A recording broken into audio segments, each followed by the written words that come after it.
It's 3 a.m. And what are you doing?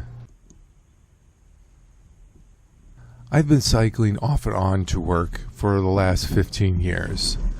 Recently, I've started back up again in early summer.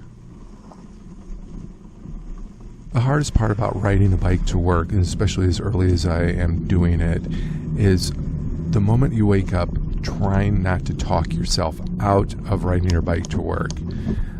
The myriad of reasons: you're too tired, you were up late last night, your legs hurt, all fly through your head and produce a very convincing argument on why you shouldn't ride your bike to work.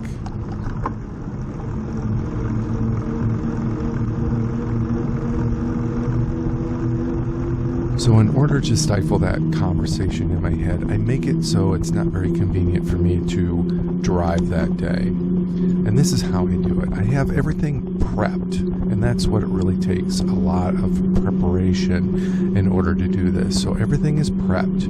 My riding clothes is hanging on the door. My work clothes are already in the bag. My lunch is already packed, and the coffee is already being made. So everything is ready to go. All I really have to do is, in my case, take care of the dogs, feed them, take them outside, and then have my cup of coffee or two in the morning, and then hop on the bike and ride. I find that this helps me convince myself that riding my bike that morning is a really good idea.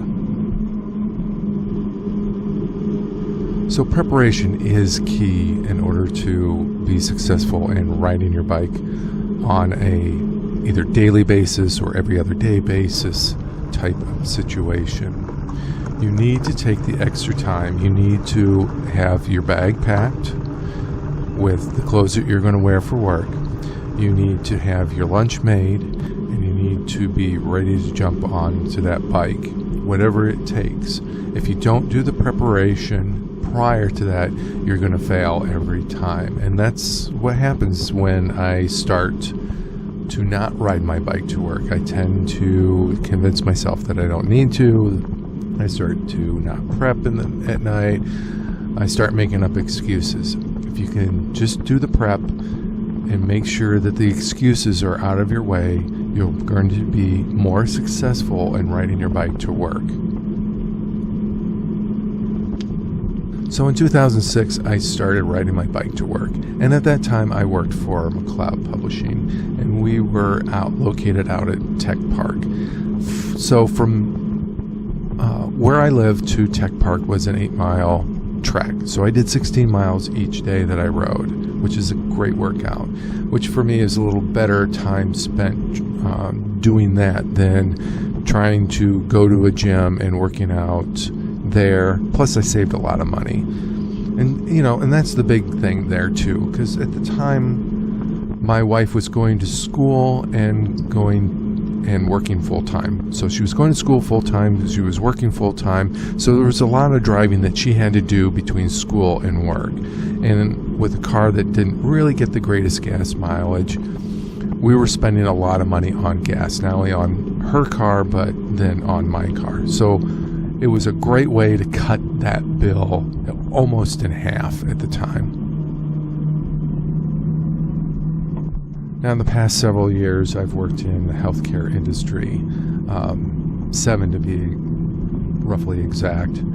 I'm at a new facility with new hours, but the last facility that I worked at, I worked from 10 until 9:30 or 8:30 or 11 to 9:30. I had a kind of floating 10-hour schedule, which made it really easy to get up in the morning, get myself ready, get some coffee going, and then ride. It's bright, it's daylight, it's even in the winter, it really wasn't that bad.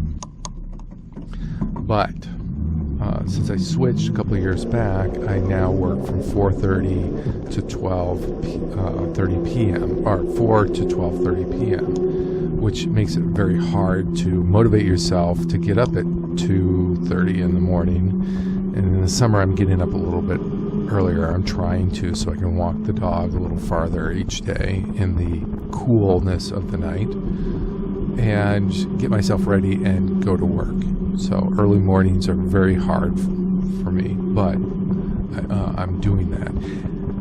And since I've been working in the healthcare industry, I've noticed that it's really important to me to get myself healthy, because every day that I draw blood from patients who are there because they are suffering from things that are totally preventable, it just reminds me that I need to take care of myself.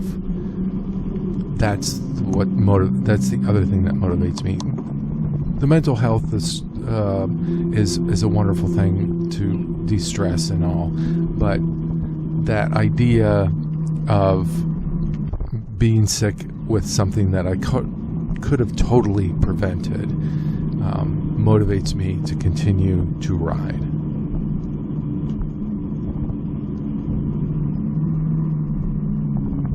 So this is my journey on riding my bike to work.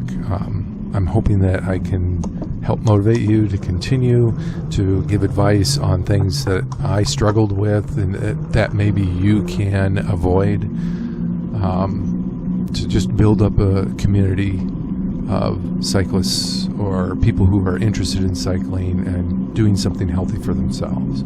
So I hope that you enjoyed this video. I hope that you decide to start taking up cycling, because it's really not that difficult if you just do the prep. Thanks for tuning in.